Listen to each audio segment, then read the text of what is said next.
Eu não acredito que esse dia chegou. Sim, ele está agora acontecendo nesse primeiro episódio da nossa aventura podosférica, que tem um nome convidativo. Eu te pergunto, nós te perguntamos, e aí, foguete tem ré? Muito prazer, sou Matheus Nani e vou estar na companhia de... Thiago Pereira. Muito bem, companheiros de sala de aula, 2 professores de história fincados aqui em Montes Claros, sertão das Minas Gerais. E aí, Thiago, como é que estão as coisas? Tudo na paz? Mano, eu também não acredito. Eu acho que é por isso que tá chovendo aqui no sertão das Gerais, hein? A gente tá junto, a gente vai decolar nesse foguete e vai ter muita coisa bacana rolando aí hoje pra galera que tá conosco. E a pergunta que nós queremos fazer é se foguete tem ré. Olha só, a gente vai explicar isso filosoficamente, a gente pode até pensar em explicar isso a partir da física, mas espera, nós dois não vamos fazer isso, não. Não mesmo. Porque nós dois somos de humanas e isso é impensável para quem é de humanas. Mentira, é pensável, mas a gente vai chamar alguém que entende muito mais do que a gente, certo? E a mesa do bar também, hein? A mesa do bar, eu acho que isso aí vai ser muito filosófico. Presta bastante atenção no ambiente onde nós estamos. Estamos em casa, estamos naturalmente aqui tomando um belo café. Sinta-se à vontade para pegar o seu neste momento, porque hoje, nesse primeiro episódio, nós vamos falar sobre Copa do Mundo. Você está desanimado em casa, talvez, aí, né? Super triste, né? Copa do Catar, Brasil, coitado. A Croácia passou, fez um estraguinho, você achou que 5 minutos ali, aliás, 5 não,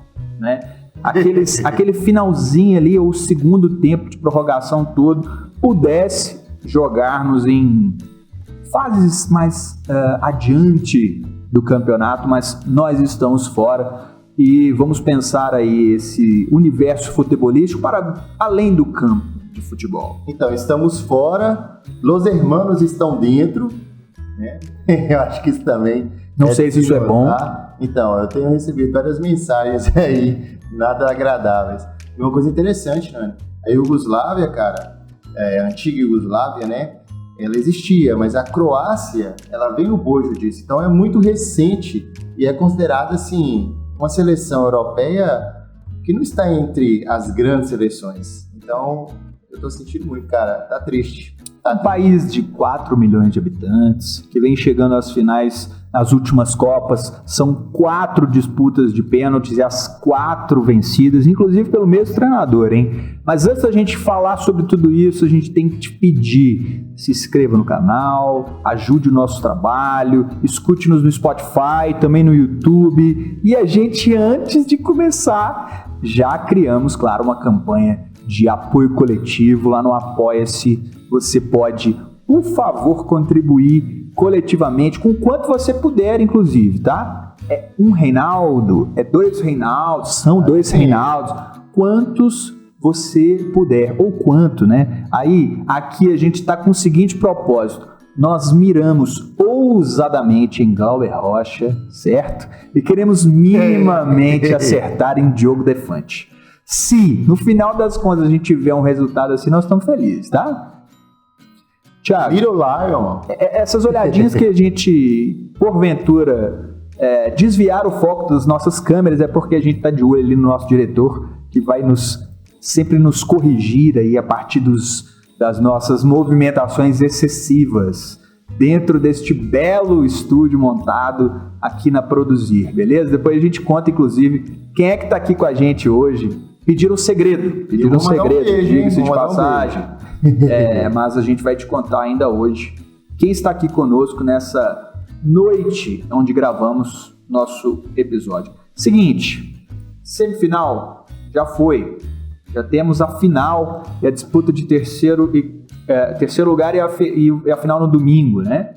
E na semifinal a gente teve aí um encontro entre Croácia e Argentina e um encontro bastante inusitado de Marrocos, a grande surpresa. Marrocos.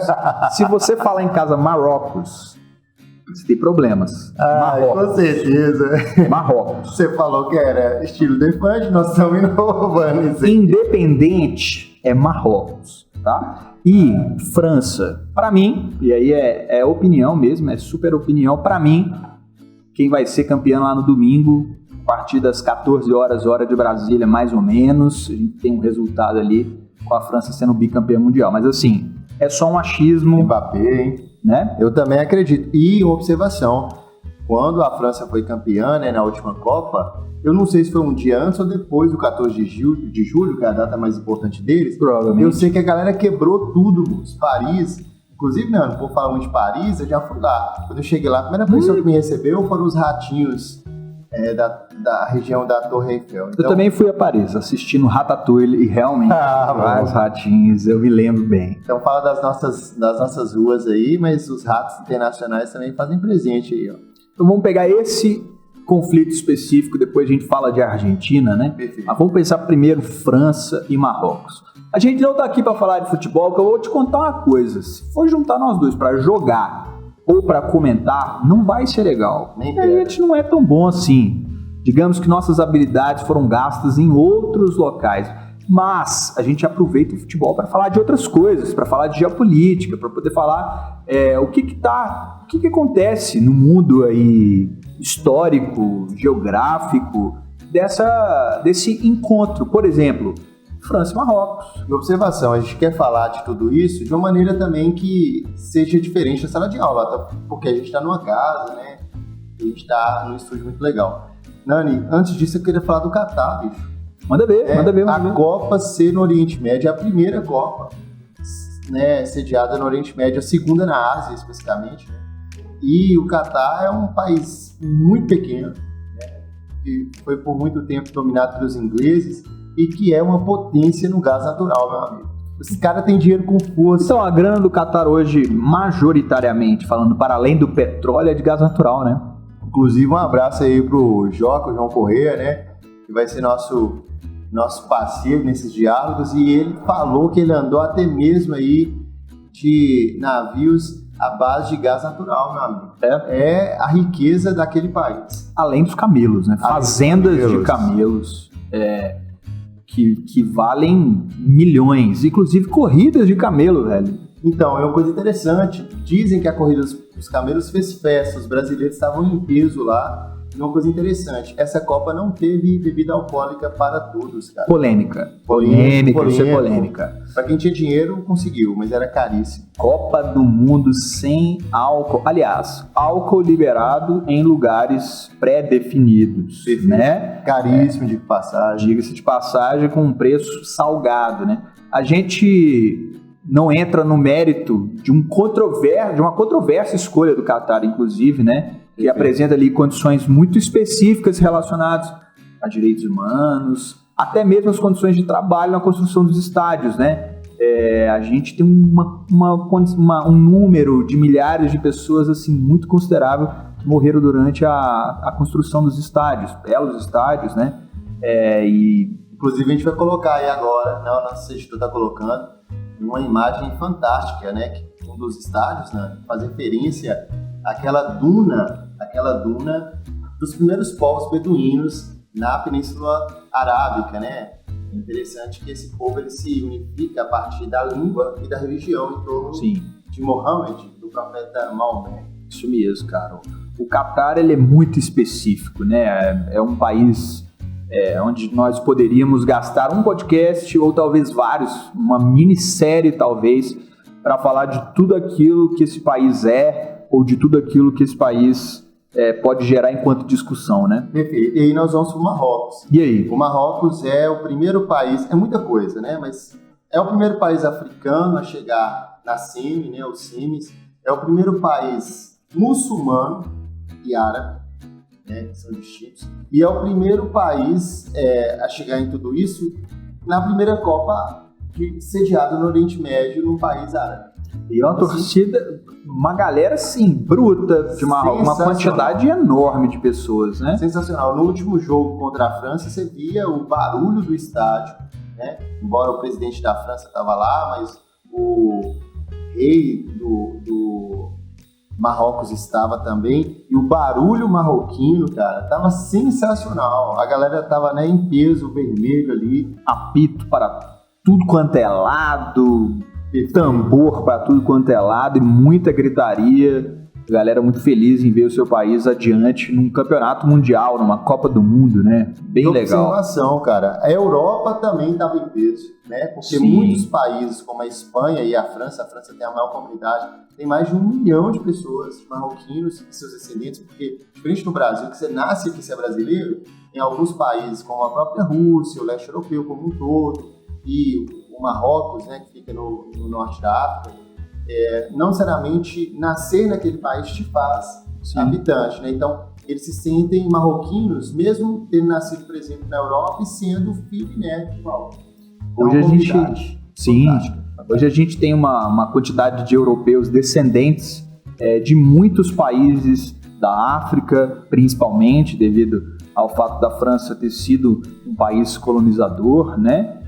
Também da Ásia em alguns casos. A França é um lugar bem emblemático para se falar sobre isso, né? Por exemplo, o melhor jogador do mundo atualmente, até uma nova eleição a partir da Copa do Mundo, é o Benzema. Benzema francês, de religião muçulmana, e a gente tem várias discussões que envolvem a religião. Inclusive, e os posicionamentos. Você viu essa situação, né? Não, tem conta aí pra nós. possibilidade, porque ele não foi contado, né? Sim. E tem a possibilidade dele ir, cara. Imagina.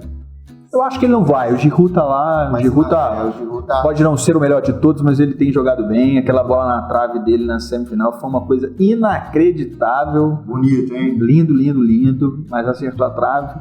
E você falando do Benzema, uma coisa importante, cara. Tinha grupos políticos lá dizendo que ele não deveria, como também teve na época do Zidane, que ele não deveria jogar porque ele não queria tocar e nem cantar o hino nacional, La Marseillaise. Pra gente ver como que a França é um país assim controverso. Inclusive, quem gosta de Netflix deve ter conferido aí o Lupin, ou aqui no Brasil, uma série sensacional, sensacional. Tá? Embora seja uma França diferente, né? Uma França que o principal representante, o Sherlock Holmes, quase que não sabe, hein? Francês, né? Negro, mostra ele no Louvre. Então a gente vê uma outra França, esse país imperialista com esses resultados, né? Aqui no Brasil, quando você liga a sua TV, raramente, mano, você vai ver falando sobre a África, né? Não sei quando cai um avião, quando tem uma catástrofe. Agora, no caso da França, todos os dias fala sobre a África, especial a Argélia. E aí é uma discussão, né? O Zidane também, na época dele, não quis cantar o hino nacional, porque fala sobre a questão do derramamento de sangue. Engraçado, cara, os hinos europeus, eles têm muito a ver com guerra, com sangue derramado, né? Isso até é motivo de meme na internet, onde o nosso hino é gigante com palavras muito rebuscadas, né? E os hinos nacionais de países europeus muito associados à guerra, e isso aí tem muito da formação desses países, da formação... Aquilo que você estuda, amigo, amiga, chamado Estados Nacionais, né? Você lembra disso? Essa blusa aí de Dom Pedro para homenageá-lo, então, falando do hino? Isso mesmo, estou aqui com esse monarca controverso. Essa palavra vai aparecer sempre, né, gente? Porque se nós formos discutir história, controvérsias serão a base do nosso diálogo. Está aqui ele em busca do contra-ataque do Império Jedi, também conhecido como Peter I, ou Pedrinho, se você quiser, né? Ou Demonão, sabia disso? Hã? A Titila, né, a principal amante dele, a favorita do Mentira de Castro, Campo e Melo, chamava ele de meu Demonão. E ela era chamada por ele de minha Titila. Tá aí, se você, namorada, tá afim de criar um novo nome pro seu... Um novo chamadinho, né? Você tem seu jeito carinhoso de se relacionar com alguém. Lembra de Dom Pedro? Dom Pedro, né? Olha que coisa bacana, que lindo, né? E a França venceu o Marrocos, né? 2-0. E uma coisa interessante... Para mim, a França jogou mal, né? Não jogou tão bem. E eu acho interessante. O presidente da França disse que tinha que respeitar o Marrocos, né? O Emmanuel Macron, ele é um primeiro presidente a pedir perdão pelo equipe imperialista, se é que é só... E não fez mais que obrigação, né? Não fez mais que obrigação, diga-se passagem. E aí, depois que teve a partida, né, a França não... Ela resistiu, mas ela não se impôs, apesar, né, do Giroud lá. E o que ele disse foi justamente isso. Felicitação, Marrocos. Melhorou, né? Felicitação aos marroquinos por todo o histórico legado que eles deixam na história da Copa ou das Copas. E apesar de terem chorado, né, eles deixaram um legado fundamental. Você tem um continente inteiro aplaudindo o Marrocos, cara. Pra mim, inteiro. Foi uma participação muito interessante, né, cara? Eu acho assim, você que está apostando nos bets da vida, cuidado. Não faça isso. Geralmente a banca sempre vai ganhar. Tome cuidado, tá? Mas sem apostas financeiras, qual o seu palpite para o jogo de amanhã entre Croácia e Marrocos na disputa de terceiro lugar? Quanto esse jogo termina? Croácia e Marrocos? Croácia e Marrocos. Cara, eu não tenho noção, mas eu diria uma coisa interessante. A pessoa manja de futebol, viu, gente? Você como é que eu entendo. É um conhecimento futebolístico. Mas eu diria uma coisa, eu diria que eu não apostaria. Não? Porque essa Copa é Copa de zebra, meu irmão. Mas e aí? Embora a Croácia não é tão zebra assim. Não. Marrocos talvez não. Marrocos é uma grande zebra. Mas eu, como brasileiro, eu quero dizer que a Croácia é uma zebra, né? Porque senão... Mas e aí? Palpite, não foge. Sai de cima do muro. Não vou. Eu sou péssimo. Que isso, cara? Alguém pode colocar pra mim aí o palpite? Por favor, deixa no comentário aí o seu palpite de quanto esse jogo vai ser. Meu palpite, 2-1 Marrocos, com muita pressão. E aquela Croácia segurando, como todos os últimos jogos, contra o Japão, contra o Brasil, foi a mesma coisa. Marrocos 2-1, printa aí. Você teria coragem de colocar então na banca? Não aposto, tá bom? Nem na sinuca. E olha que eu sou bom, mentira, nem sou tão bom assim. Mas não aposto, cara, não faz isso não, gente. Não faz isso não, tá uma pandemia de bets agora, né? Vamos cuidar disso com carinho, tem que brincar com responsabilidade. Eu sou um fã de podcasts e alguns dos que eu assisto, que eu ouço, né, que tem as duas modalidades, algumas pessoas brincam que as bets são o cassino sem a parte boa. A parte boa é de sentar lá, tomar uma, viver aquele negócio, aquela loucurinha meio Las Vegas ali, mas você tá dentro de casa, cara. Eu não vejo muito sentido, mas se você tá afim, só tome cuidado para você não se enlamear nesse universo, tá? Eu quero dar uma dica, cara. Dica cultural aí.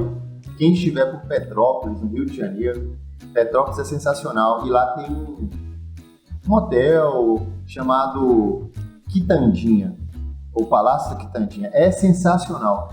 Cara, lá tem... Tipo cassino não funciona mais, mas assim, uma abóbada violenta. E nessa abóbada, né, ela ficava toda escura, para não ter noção do dia e da noite, porque a ideia era os apostadores se sentirem bem confortáveis naquele lugar. E no caso específico, Getúlio Vargas inaugurou aquilo ali com a presença de Carmen Miranda, meu amigo. Então a gente vê que é um dos lugares sensacionais. E quem está em Minas não precisa ir tão longe do Rio de Janeiro, né? Pode ir ali na região da Pampulha, a gente tem um baile, um lugar que era pensado nisso, foi sensacional, a elite de Belo Horizonte gostou, mas aí veio o Dutra e a mulher dele proibiu porque era jogos de azar. Esse diálogo é elucidativo para você entender quem são os dois personagens nesse podcast. De nada a ver. Tem uma pessoa que é responsável pela história e ele te fala sobre abóboda. E aí eu te pergunto, você sabe o que é uma abóboda, jovem? Você podia explicar para nós, por favor? O que é uma abóboda? Travou, cara. Tem que chamar alguém da arquitetura para falar. Arcos e abóbodas, a gente teve isso em História da Arte. Eu vou chamar nosso amigo lá, o Grifo. Abóbodas, gente. Pesquisa aí o que é abóbada. Abóbada. Pessoal da História da Arte, nossos amigos da arquitetura, xinguem Matheus Nani. Não, ele falou abóbodas, aí você já pensa, fala, botar no Google aqui, abóbodas. Isso aí você já percebeu, né? O cara do conhecimento está sentado à minha direita. Eu tô aqui somente para figurar e realizar um desejo antigo de ter um podcast, né? E tá massa, hein? Que também é uma pandemia de podcasts, né? Tem podcast pipocando aí e o nosso é um deles, que vai dar certo, porque você que está nos assistindo agora vai nos apoiar, vai escutar no Spotify, viu? E vai também nos assistir no YouTube. Perfeito. Nani, e aí eu quero falar que eu fiquei travado sobre o placar porque eu lembrei, cara, do PVC. Porque você ficou em cima do muro, né? Mas eu lembrei do PVC porque ele falou uma coisa interessante sobre essa Copa. Que antigamente você tinha as grandes potências, as seleções são potência. Perfeito. E que hoje você tem isso, é verdade. Inclusive perguntaram para ele num podcast esses dias se ele achava que a seleção brasileira era a favorita, né? Isso antes desse processo. Ele disse, olha, eu acho que com o contexto, é eu que estou dizendo, que é a globalização, né? O mercado de futebol mudou muito. Então você tem uma distribuição de talentos aí da bola que melhorou as seleções mais fracas, as seleções intermediárias, e aí é por isso que a gente viu uma Croácia da vida, por exemplo, a gente viu uma seleção da Coreia do Sul, cara. Foi bem legal, né? Tomou então, um chocolate nosso. Que a seleção do Marrocos, então como que a gente tem, pelo menos no primeiro tempo, né? Sim, o primeiro tempo foi de almanac, como diriam os analistas. Então, assim, ele trouxe uma coisa sensacional. Então, essa Copa é uma Copa não só das zebras, mas é uma Copa também pra gente ver como que essa globalização tá impactando, digamos assim, no futebol mundial. Isso é legal, né, velho? Isso Demais, é bem legal. Sensacional. A gente fala muito de globalização na escola, aquela coisa muito... E aí a gente tá falando de uma coisa prática. Isso. O legal, a gente tá tentando mostrar, assim, e conversar, na verdade. Não tá tentando mostrar nada, não. A gente tá tentando entender que é possível falar sobre história, sobre geografia, sobre qualquer conteúdo que você estuda lá na sua sala, mas sendo leve, com tranquilidade, trazendo para sua própria realidade, trazendo para uma coisa que todo mundo vivencia nesse momento, sabe? E é extrapolar os limites de uma sala de aula, que, querendo ou não, ou querendo bastante, a construção de tudo passa pelo diálogo, brother. É isso que a gente faz, é o diálogo. E a gente tem que mudar pro outro jogo, né? Exato. A gente tem que falar agora de quem não gostaria que estivesse na final, mas está. E aí vai chover de gente falando, cara, que isso, Argentina, Messi, respeito, acho que seria legal demais se ele fosse o campeão. Seria condecorá-lo como o maior jogador do século, muito provavelmente, desse século que nós estamos até agora, né? Mas são os argentinos. Argentina, cara. A Argentina ganhou. Suspeito, você tá ligado que eu discordo de você, né? Eu estudei na Argentina, faço meu mestrado na cidade de Córdoba, no centro da Argentina, e eu gosto muito de, né, Los Hermanitos. Aqui, você já deu 2 carteiradas, já falou que foi pra Paris e estuda na Argentina. Mas 2 carteiradas aqui. Rato, né? Então eu falei, eu quis dizer que a gente tem coisa legal aqui. E no caso da Argentina, realmente eu gosto muito, os vinhos de Mendoza são sensacionais, e eu quero falar o seguinte, que eu tenho um bom relacionamento com parte dos nossos irmãos. Eu também não tenho nada contra não, cara, só não queria que eles ganhassem. Eu confesso que entre eles e a França eu tô em dúvida, cara. Ele vai ficar em cima do muro, eu já deixei bem claro minha posição aqui, francesa amanhã, desde criança, depois de manhã, desde criancinha. Eu sempre gostei da França, opa!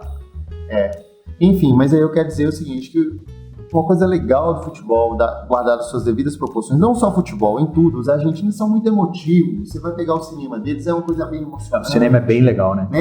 E coisa interessante, o povo fala muito que a gente não valorizou, você até brincou aí com o Glauber Rocha, a gente teve sim produção fenomenal, mas eles têm uma ascensão no cinema, cara, sensacional. E aí a gente tá indo no Catar e tá voltando na América do Sul, mas a ideia é dizer isso, que eles até no futebol tem muito de emoção, né? Você lembra do Maradona, do Diego, né? La Mano de Dios. Então a ideia é trazer um pouco dessa coisa do futebol argentino carregado aí de emoção. Eu não sei se você viu, uma grande empresa de avião, né? De aviação, Aerolíneas Argentinas, está tentando trazer a maior, está tentando levar o maior número de argentinos para o Catar. Eu vi também que eles estão com uma grande dificuldade de comprar ingressos para a final. Fizeram até algumas manifestações lá diante de locais oficiais da FIFA, né? É uma galera completamente apaixonada, que não para de cantar um minuto, uma mãozinha estendida lá o tempo inteiro, eles tocando. Dificuldade para a Copa não é de hoje, né? A questão financeira, a ponto de ter dificuldade de achar figurinha para os álbuns, cara. Você acredita nisso? A Panini vende no mundo inteiro, você sabia disso, velho? Eu fiquei sabendo disso. A Panini... Então, mas lá eles tiveram dificuldade. Você montou seu álbum aí? Não, cara, não montei meu álbum. A próxima Copa do Mundo, minha filha vai estar aí com 4 anos de idade, quase 5 anos de idade, sim. Aí eu vou fingir que é pra ela, quando na verdade vai ser pra mim, né? Porque com um ano eu não teria a menor condição, né, filha? Vamos combinar. Mas na próxima eu já vou usar essa desculpa assim logo de cara. Sim. Participar dos grupos de troca. Levá-la pra trocar as figurinhas. Opa, é pra ela, não é pra mim. Com certeza. Você viu, cara, eu passei em várias bancas. Porque ultimamente as bancas elas estão muito mais paradas, né? Tá tudo digital. Mas eu passei em várias bancas, a galera assim em peso, trocando figurinha. Pô, que isso, cara, legal, um movimento insano de troca de figurinha todo final de semana.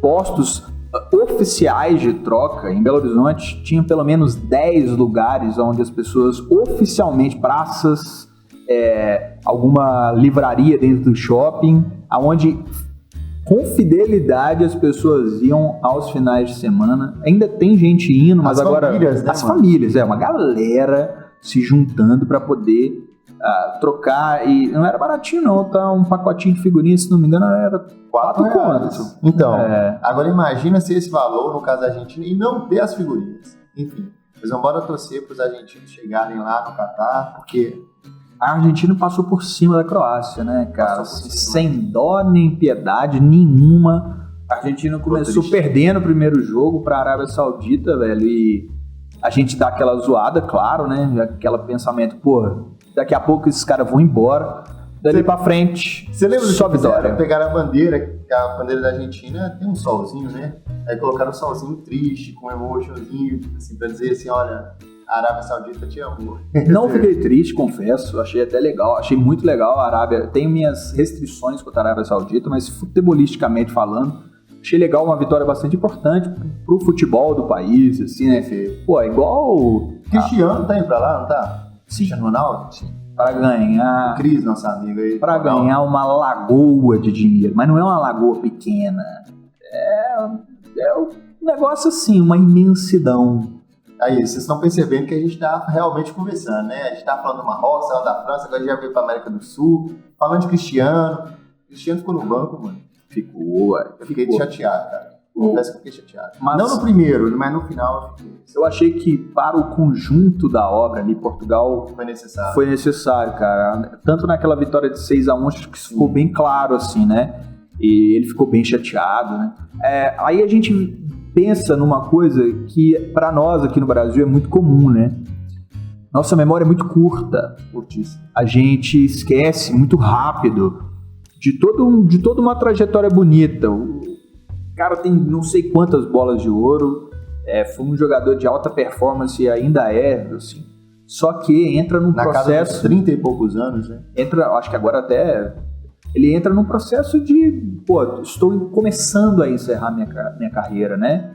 E esse movimento é um movimento natural da carreira de qualquer jogador, e uma cobrança bem, bem grande por parte dos portugueses, aí manifestações da família dele, Portugal, né? Que já não é, ele é um cara bem, vamos pensar num adjetivo bonito para Cristiano Ronaldo, um cara bem vaidoso. Vaidoso. Bem vaidoso, não no sentido somente físico, né? Ele se preocupa muito em manter a saúde, a alimentação, o sono. Mas você sabe, ele tem várias sessões de sono, cara, violento, hein? Podia me ensinar, inclusive. Então, a cada 90 minutos a gente vai pesquisar e vai trazer aqui no próximo Eu gostaria, cara, porque o sono tá um pouco complicado. E ele também é muito vaidoso nas questões pessoais, né? E chegou esse momento onde ele não era mais, na minha opinião, a figura preponderante. O preponderante de Portugal seria o time. A galera. Todos aqueles jogadores que ali estavam e que compuseram a seleção, né? Eu concordo com você, mas eu também lembro do técnico, né, cara? O técnico, ele falou, não, o Cristiano reclamou, eu entendi que ele não é pessoal. Logo em seguida... Inclusive já não é mais técnico. Muito provavelmente, segundo aí as especulações, Mourinho pode ser um novo técnico, né? Olha só. E eles choraram, hein, cara? Eles choraram. Inclusive, o Portugal tem vários nomes do Brasil naturalizados portugueses, inclusive no futebol de Portugal. Nando, eu encontrei, cara, você vai falar que é carteirada, mas eu preciso falar. Eu conheci o estádio do Dragão, na cidade do Porto. Que sensacional, incrível. Eu tô falando isso porque a gente estava junto também no Mineirão, mas a gente estava falando isso, e você falando também como você vai para conferir os jogos aí de uma grande seleção o Cruzeiro, né? teremos um episódio dedicado somente a essa vitória. Enfim, e aí a gente estava falando muito, né, dessa sensação de estar no estádio de futebol e pensar, eu fico imaginando, aí, coisa de historiador, né, professor de história, até o Coliseu, né, desde Roma, tem grandes concentrações populacionais em prol de gritar e de torcer por algo. Então, assim, é incrível isso, cara, fica assim, impactado como é possível e eu acho que não dá para explicar em palavras, né, o que é estar... O desenho arquitetônico do Coliseu, já que você trouxe ele, né? Imagine aí o Coliseu, Catar, América do Sul, o Coliseu visto de cima, para qualquer outro estádio visto de cima, é o mesmo desenho. E no futebol, assim como o Coliseu era as grandes peças envolviam sangue, batalhas. E quando a gente fala de futebol, a gente fala bastante em vamos para a guerra, nós somos guerreiros, time de guerreiros. É bastante associado isso, assim, né? É bem comum de você ver esse tipo de comparação, de encontros mesmo, assim, né? E foi o que aconteceu entre França e Marrocos, né? É um pouco isso. O Irã e Estados Unidos também, né? Você tinha uma partida ali, os Estados Unidos ganhou e tal, mas você tem aquela partida geopolítica ali. Tensa, né? Tensa, é um jogo tenso, realmente. E os iranianos estavam, né, as mulheres estavam na torcida, né? No Irã, as mulheres de modo geral não podem participar só se elas, né, autorizadas especificamente, então elas estavam na torcida, estavam com bandeiras, né, pedindo na liberdade para as mulheres. No primeiro jogo, a seleção iraniana não cantou o hino nacional. De novo, a gente está falando dos símbolos, né, que Matheus Nani já deixou bem claro aqui. Hora eu vou falar Matheus, hora eu vou falar Nani. E aí a gente está pensando também nessa coisa geopolítica entre Irã e Estados Unidos, cara. Isso aí. E você falou também da batalha, né? Envolve, para além do futebol, um contexto muito maior, né? Mas vamos ao que realmente interessa. Chegada a hora do palpite para a final.